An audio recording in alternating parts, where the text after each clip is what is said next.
Okay, hello students. आज के lecture में हम देखते हैं लैग्रेंजियस लीनियर इक्वेशन को सॉल्व करने की second method. Okay, there is a method of multipliers.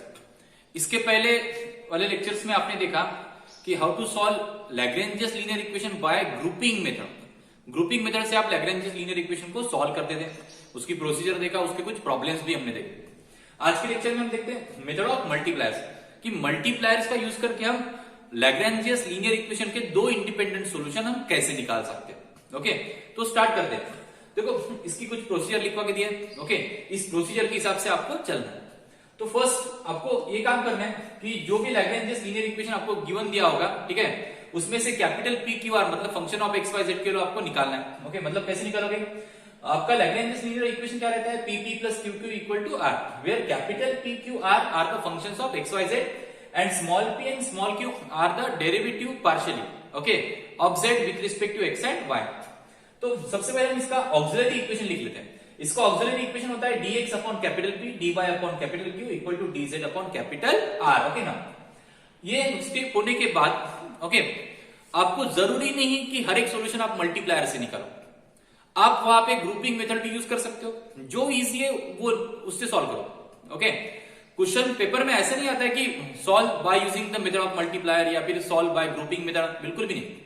आपको पूछता है solve this Lagrange's linear equation. Okay, चाहे आप उसको ग्रुपिंग मेथड से सॉल्व करो या फिर आप मेथड ऑफ मल्टीप्लायर से सॉल्व करो। ओके, तो सबसे पहले एक काम करना, ये ऑक्सिलरी इक्वेशन निकालने के बाद ओके, स्टेप नंबर 2 में देखना कि इसमें से, ठीक है ना, एक तो भी सॉल्यूशन मुझे ग्रुपिंग मेथड से आ रहा है या नहीं आ रहा है, ठीक है ना।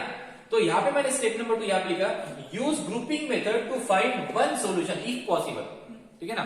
आपको ग्रुपिंग मेथड यूज करना है, ठीक है ना। ग्रुपिंग मेथड से अगर एक आधा सॉल्यूशन आपको मिलता है तो काफी अच्छी बात है, लेकिन कब, अगर पॉसिबल हो तो ही निकालना, ठीक है ना। मतलब पॉसिबल कब हो सकता है? सपोज करो कि कौन से दो ग्रुप आप कंसीडर करोगे, कौन से दो रेशो? dx के साथ dy आप कंपेयर तभी कर सकते हो जब p और q में, मतलब dx dy में z नहीं होगा। आप इन दो रेशो को कंपेयर कर सकते हो dy dz को, कब? जब इसमें x की टर्म्स नहीं होगी। ओके, आप dx dz को तभी कंपेयर कर सकते हो जब उसमें y की टर्म्स नहीं होगी। अगर ऐसा होता है तो आप उसका एक तो भी सॉल्यूशन ग्रुपिंग मेथड से निकाल सकते हो। ओके ना। अब अगर आपको दूसरा भी सॉल्यूशन ग्रुपिंग मेथड से निकालना है तो वो भी आप निकाल सकते हो मेथड ऑफ मल्टीप्लायर को अवॉइड करके, ठीक है ना। अगर सपोज करो कि ग्रुपिंग मेथड से इसका सॉल्यूशन नहीं निकाला जा सकता है तो तब हम यूज करेंगे मेथड ऑफ मल्टीप्लायर्स। ओके ना। अब ये मेथड ऑफ मल्टीप्लायर्स होती क्या है? आप मल्टीप्लायर कौन कौन से यूज कर सकते हो? मल्टीप्लायर्स ये कांस्टेंट नंबर भी हो सकते हैं, मल्टीप्लायर्स ये एक्स वाई जेड के फंक्शंस भी हो सकते हैं। ओके ना, देखो स्टेप बाय स्टेप। लेट यहां पे आपको 3 मल्टीप्लायर यूज करना है, एक आएगा एक्स के साथ, एक आएगा वाई के साथ, एक आएगा जेड के साथ। ओके ना, तो मैं यहां पे लिखता हूं let L M N, okay, which are the multipliers. ये एल एम एन को हम मल्टीप्लायर्स एज अ यूज करेंगे। ओके ना, तो ये जो एल एम एन है ये कांस्टेंट भी हो सकते हैं या फिर एल एम एन ये एक्स वाई जेड के फंक्शंस भी हो सकते हैं, लेकिन आपको एल जो रहेगा वो एक्स का ही फंक्शन लेना है, एम जो रहेगा वो वाई का ही फंक्शन लेना है, और एन जो रहेगा वो जेड का ही फंक्शन लेना है। ओके ना, एल को आप वाई का फंक्शन नहीं ले सकते। ओके, क्योंकि एल जो मल्टीप्लाई करेगा वो dx के साथ मल्टीप्लाई करेगा, एम जो मल्टीप्लाई करेगा वो dy के साथ मल्टीप्लाई करेगा, और n जो मल्टीप्लाई करेगा वो dz के साथ मल्टीप्लाई करेगा। ओके ना, तो 99% केसेस में l ये function of x as assume कर सकते हो, m ये function of y as assume कर सकते हो, n ये फंक्शन ऑफ z अज्यूम कर सकते हो। तो इसका मतलब ये है कि जो मैंने 3 मल्टीप्लायर यूज किए हैं lmn, वो एक तो कांस्टेंट हो सकते हैं या फिर x y z के फंक्शन हो सकते हैं। ओके ना, सो lmn be the multiplier such that, okay, अगर आपने ये मल्टीप्लायर लिए हैं तो आपको लिखना कैसे है दरअसल। ओके ना, पहला जो मल्टीप्लायर है, ठीक है, उसको इससे मल्टीप्लाई डिवाइड करना, मतलब l मल्टीप्लाई करेगा dx से और l मल्टीप्लाई करेगा p से भी। ओके ना, तो l dx और यहाँ पे l p। दूसरा जो मल्टीप्लायर है m, वो dy और q को मल्टीप्लाई करेगा, m dy यहाँ पे m q। तीसरा जो मल्टीप्लायर है वो z को मल्टीप्लाई करेगा n dz और यहाँ पे n r। ओके, ऊपर तीनों का एडिशन करना है, नीचे तीनों का एडिशन करना है, मतलब l dx plus m dy plus n dz upon l p plus m q plus n r। Okay ना, आपको मल्टीप्लायर यूज करके इसको इस फॉर्म में लिखना है, इस टर्म के फॉर्म में लिखना है। मतलब एल dx को मल्टीप्लाई करेगा एम dy को एंड dz को अपॉन में सिमिलरली एलपी को एमक्यू को और एन आर को मल्टीप्लाई करेगा, तीनों की एडिशन न्यूमरेटर में, तीनों का एडिशन डिनोमिनेटर में। ओके ना। अब ये जो टर्म मिलती है आपको L dx plus M dy plus M dz upon LP plus MQ plus NR. Okay, ये जो टर्म है ये तीनों रेशो के बराबर है। बात समझ में आ रही है क्या? ये जो टर्म आपने निकाली है बाय यूजिंग मल्टीप्लाई, ये जो टर्म है ये टर्म आप किसी भी रेशो के साथ कंपेयर करके सॉल्यूशन निकाल सकते हो। ओके, ये जो टर्म है आप dx अपॉन p के साथ ये टर्म कंपेयर करो, सॉल्यूशन निकालो। ये टर्म है dy अपॉन q के साथ भी आप कंपेयर करके सॉल्यूशन निकाल सकते हो। इस टर्म को dz अपॉन r के साथ भी कंपेयर करके आप सॉल्यूशन निकाल सकते हो। रेस्ट्रिक्शन कुछ भी नहीं होगा ना। इसका मतलब ये है कि ये जो टर्म है ये ईच रेशो के बराबर है। यहाँ पे जो 3 रेशो लिखे ना, ये टर्म जो है वो ईच रेशो के बराबर है। किसी भी एक रेशो के साथ आप इसको कंपेयर करके एक सॉल्यूशन निकाल सकते हो। ओके ना। अब आपने जो मल्टीप्लायर यूज किए, यहां तक तो समझ में आया। आपने 3 मल्टीप्लायर यूज किए, एलएमएन ये एक तो कांस्टेंट हो सकते हैं या फिर एक्स वाई जेड के फंक्शन हो सकते हैं।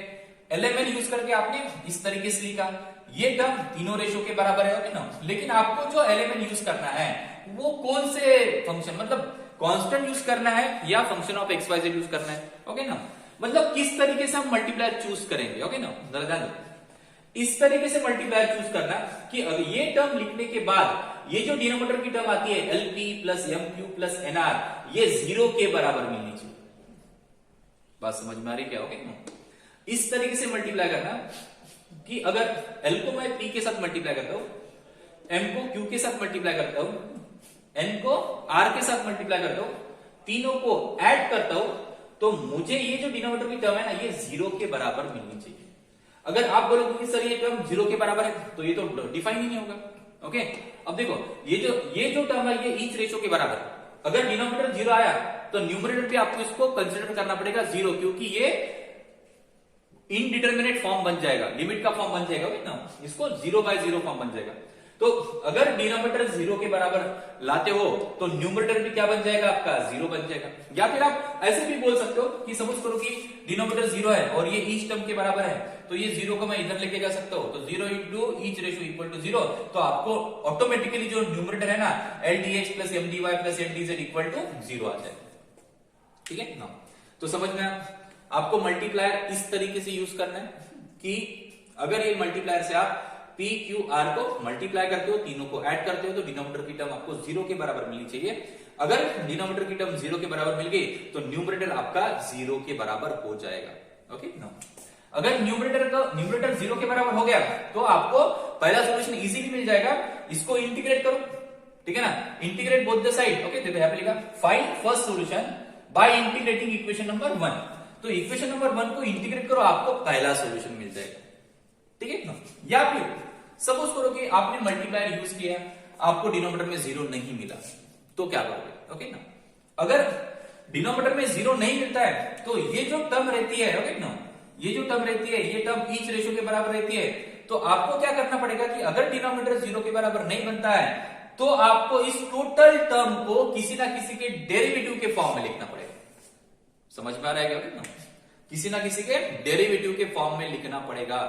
अगर मैं ऐसा कहता हूं, सपोज करो कि यहां पे कुछ ऐसी टर्म मिलती है, मैं मल्टीप्लाई यूज करता हूं 2x 2y and 2z। Okay ना।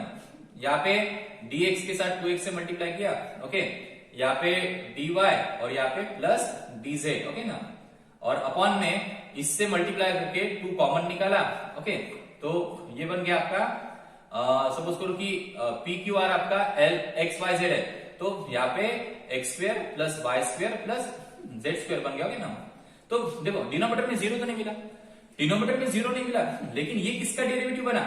ये जो है ये डेरिवेटिव बनता है लॉग ऑफ, ये जो डेरिवेटिव बनता है ये बनता है derivative log of X square plus Y square plus Z square का डेरिवेटिव बनता है। ठीक है ना। तो आपको ऐसे सोचना पड़ेगा कि मल्टीप्लायर का यूज करके एक तो डिनोमिनेटर को 0 लाना पड़ेगा। ओके ना।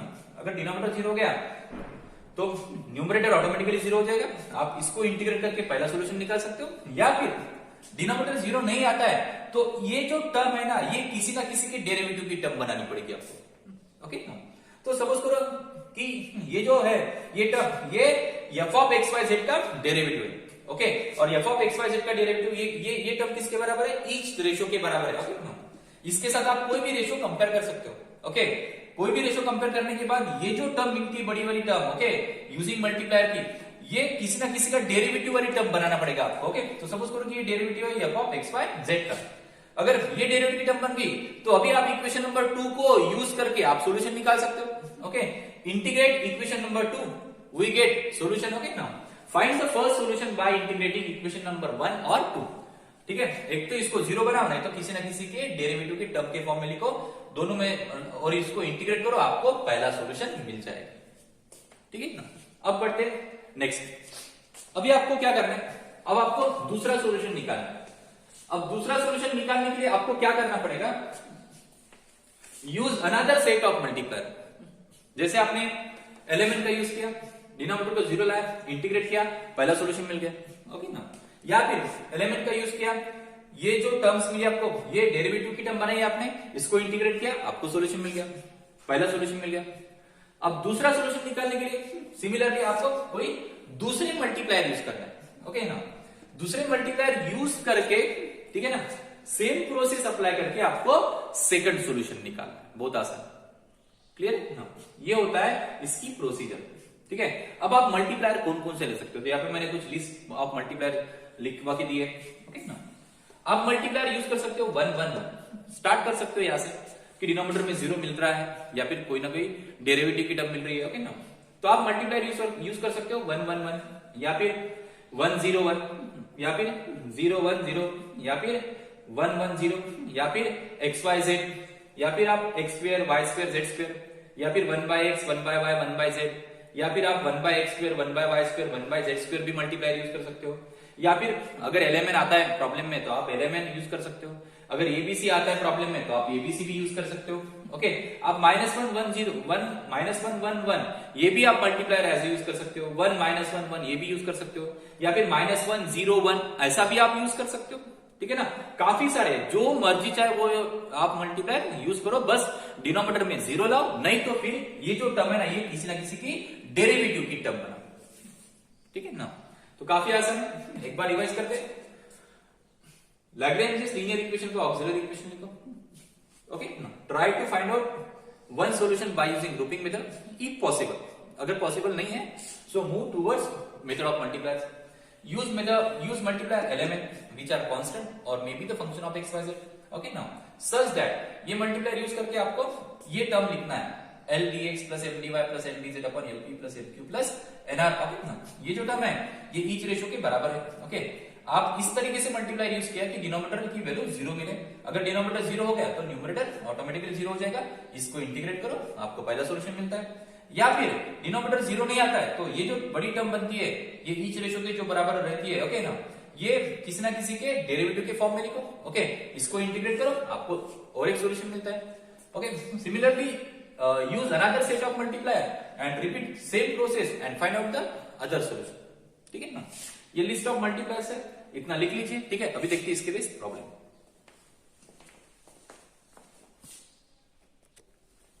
ओके। स्टार्ट करते हैं फर्स्ट एग्जांपल।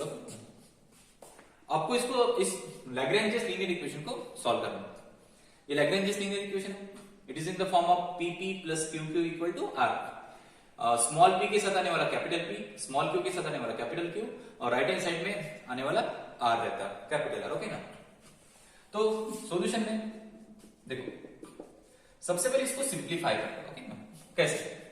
अभी जो वाई जेड है ये वाई माइनस जेड को डिवाइड करना है, तो वाई जेड वाई को भी डिवाइड करेगा और वाई जेड जेड को भी डिवाइड करेगा, मतलब कुछ इस तरीके से, ओके ना। Y upon Y Z minus Z upon Y Z into P plus similarly यहाँ पे z को डिवाइड करेगा zx माइनस x को डिवाइड करेगा zx into Q is equal to, okay ना, x को डिवाइड करेगा xy माइनस y को डिवाइड करेगा xy, ओके ना। तो यहाँ पे y के साथ y गेट कैंसिल, ये मिलेगा आपको 1 बाय z माइनस z के साथ z गेट कैंसिल, ये मिलेगा आपको 1 by y into P, okay ना, प्लस यहाँ पे z के साथ z गेट कैंसिल, यहाँ पे 1 बाय x माइनस x के साथ x कैंसिल, यहाँ पे 1/z into Q is equal to, यहाँ पे x के साथ x कैंसिल, यहाँ पे मिलता है 1/y माइनस, यहाँ पे y के साथ y कैंसिल, यहाँ पे 1/x। ओके, आपको प्रॉब्लम एक तो ऐसे पूछ सकता है या फिर ऐसे भी पूछ सकता है, दोनों का मतलब सेम है। अब यहाँ पे इसको अगर हम कंपेयर करते हैं, okay, compare with Lagrange's form PP plus QQ is equal to R के साथ, तो स्मॉल p का कोएफिशिएंट रहता है कैपिटल P, तो यहाँ पे आएगा 1/z minus 1/y, capital Q हो जाएगा स्मॉल q का कोएफिशिएंट 1/x माइनस 1/z, और R जो हो जाएगा वो 1/y माइनस 1/x हो जाएगा। ओके, अब इसका ऑक्सिलरी इक्वेशन निकालते हैं। इट्स ऑक्सिलरी इक्वेशन इज, क्या रहता है, dx upon p equal to dy upon q equal to dz upon r। So dx upon p कितना है 1/z minus 1/y, okay, equal to dy upon q है 1/x minus 1/z equal to dz upon r है आपका 1/y minus 1/x। इसको दूंगा मैं equation number 1, क्योंकि ये ऑक्सिलरी इक्वेशन। ओके, तो आई होप यहां तक समझ में आया। अब चलो ट्राई करते हैं कि इसका एक सॉल्यूशन ग्रुपिंग मेथड से निकालने। ओके ना, अगर मैं dx dy ये रेशो कंसीडर करता हूं, ठीक है ना, तो यहाँ पे z नहीं चाहिए, तो यहाँ पे z दोनों में आ रहा है, और ये कैंसिल भी नहीं होगा क्योंकि एडिशन सब्ट्रैक्शन मेथड है। तो आप dy dz ग्रुप में x नहीं चाहिए, तो x आ रहा है और कैंसिल नहीं हो रहा है, मतलब आप ग्रुपिंग मेथड से इसका सॉल्यूशन फाइंड आउट नहीं कर सकते, तो आपको यूज करना पड़ेगा मल्टीप्लायर्स। ओके ना, अब मल्टीप्लायर्स इस तरीके से यूज करना है कि डिनोमिनेटर 0 बनना चाहिए। ओके ना, अगर मैं उस मल्टीप्लायर से मल्टीप्लाई करता हूं, ठीक है, डिनोमिनेटर की एडिशन करता हूं, तो मुझे 0 मिलना चाहिए। तो स्टार्ट करते हैं 1 बाय 1 चेक करना। सबसे पहले हमेशा 1 1 1 ये मल्टीप्लायर से चेक करना शुरू करना। ओके ना, हमेशा। तो अगर मैं इसको 1 से मल्टीप्लाई करता हूं, ऊपर और नीचे, यहाँ पे भी 1 से मल्टीप्लाई करता हूं, यहाँ पे भी 1 से मल्टीप्लाई करता हूं, तो डिनोमिनेटर की जो टर्म है वो 0 मिलती है क्या, तो चेक करो, ठीक है ना। अगर मैं इसको 1 से मल्टीप्लाई कर दूं तो वही मिलेगा 1/z माइनस 1/y। ओके ना, प्लस इसको भी 1 से मल्टीप्लाई करूंगा तो 1/x minus 1/z plus, okay ना, अगर इसको भी 1 से मल्टीप्लाई करूंगा तो 1/y माइनस 1/x। ओके ना, अब सबको ऐड भी किया 1 1 1 ये मल्टीप्लायर यूज करके, अगर मैं सबको ऐड करता हूं तो क्या 0 मिलता है क्या, चेक करो, माइनस 1/y के साथ plus 1/y cancel, minus 1/x के साथ plus 1/x cancel, minus 1/z के साथ plus 1/z get cancel. Okay ना, मतलब इसका आंसर मुझे क्या मिल रहा है, 0 मिल रहा है। ओके ना, कौन से मल्टीप्लायर यूज करके, 1 1 1 ये मल्टीप्लायर यूज करके मुझे इसका आंसर कितना मिल रहा है, 0। So we use multiplier 1 1 1। Okay, so we use multipliers 1 1 1। Okay, हाँ, यूज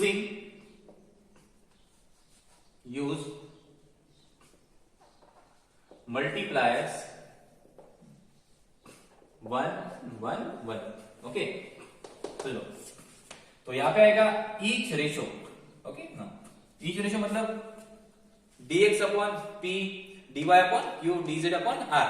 ओके ना, ईच रेशो के बराबर ये टर्म होगी। ओके ना, मल्टीप्लायर का यूज करो, 1 जो रहेगा वो dx को भी और p को भी मल्टीप्लाई करेगा, तो यहाँ पे 1 dx plus 1 dy plus 1 dz upon में, हाँ, इसको भी 1 1 से मल्टीप्लाई करो और ऐड करो, 1/z minus 1/y plus 1/x minus 1/z plus 1/y minus 1/x। Okay ना, तो ये जो टर्म है ये 0 के बराबर मिल गई, सभी कैंसिल हो रहा है, ठीक है ना। हाँ, तो each ratio is equal to, यहां पे आ जाएगा आपका each ratio is equal to dx plus dy plus dz upon 0। अगर डिनोमिनेटर 0 आया, ठीक है ना, तो न्यूमरेटर भी किसके बराबर हो जाएगा, 0 के बराबर, क्योंकि ये इनडिटरमिनेट फॉर्म बन जाएगा। यहाँ पे ओनली 0 आने से ये क्या बन जाता है, ये बन जाता है इनडिफाइंड, मतलब अनडिफाइंड, मतलब इसकी वैल्यू हम डिफाइन नहीं कर सकते, इसका आंसर इंफिनिटी आता है। तो इंफिनिटी को अवॉइड करने के लिए हमें सॉल्यूशन तो चाहिए, सॉल्यूशन तो एग्जिस्ट होगा। ओके ना, तो ये बन जाएगा अनडिटरमिनेट फॉर्म, मतलब 0/0 फॉर्म होगा तब जाके इसका सॉल्यूशन पॉसिबल होगा।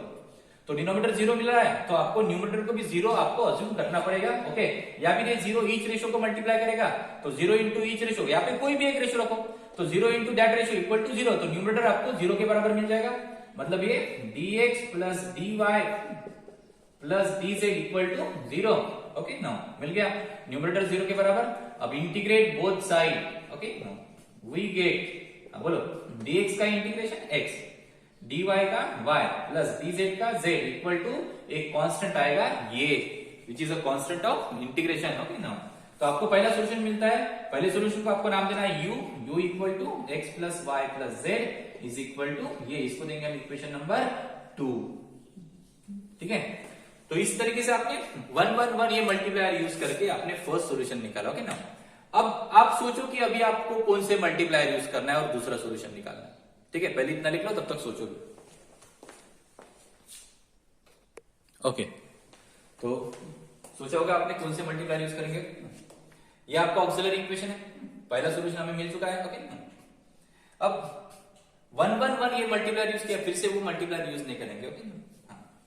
अब अगर मैं इसको किससे मल्टीप्लाई करता हूं और ऐड करने से मुझे आंसर 0 मिलता है, ये चेक करो, ओके ना। तो आपने 1 1 1 यूज किया, चलो अभी एक्स वाई जेड का एक्स वाई जेड, ओके ना, ये मल्टीप्लाई यूज करके देखते हो और आंसर क्या आता है। डिनोमिनेटर चेक करोगे ना, अगर x से मल्टीप्लाई किया तो x बाय जेड माइनस यहाँ पे x बाय वाई, मतलब p को x से मल्टीप्लाई करना है ना, q को y से, प्लस यहाँ पे y by x minus y by z, okay ना, प्लस यहाँ पे z से z by y minus z by x, क्या कैंसिल हो रहा है, यहाँ पे x बाय z है, कहीं यहाँ पे न्यूमरेटर में यहाँ पे x बाय z है, कहीं नहीं है x बाय z, ओके ना। तो यहाँ पे कुछ भी कैंसिल नहीं हो रहा है, मतलब 0 नहीं मिल रहा है, तो आप X Y Z multiplier use नहीं कर सकते, ओके ना। अगर एक्स वाई जेड से इसका आंसर नहीं आता है, ओके ना, तो X square Y square Z square से भी इसका आंसर नहीं आएगा, ये भी बात ध्यान रखना, ओके ना। तो स्टार्ट करना 1 से, ठीक है, बाद में एक्स वाई जेड से।